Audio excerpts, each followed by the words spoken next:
I smiled at that, thinking I had finally found something that would make me lose my title and I could go ahead and live a life without people making me feel like an evil man for not helping others. I opened the box, got a handful of the noodles and threw them at the chalkboard. I then grabbed a paper towel on standby to clean myself. The noodles hit the board and slowly moved and rested on a spot on the board. I made eye contact with my brother backstage and he had a look on his face showing he believed in me. I spun the board, dropping the noodles to the ground. I then grabbed the chalk and drew around the sauce and noodles that stuck to the board, then drew my attention to the others that had fallen on the floor and drew an outline of that.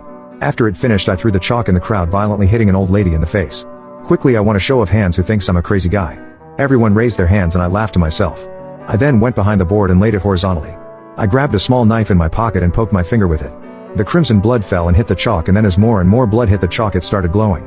"You have got to be joking," I said out loud as it started to spark an orange glow, and it slowly grew color to the rest of the chalk in orange sparks.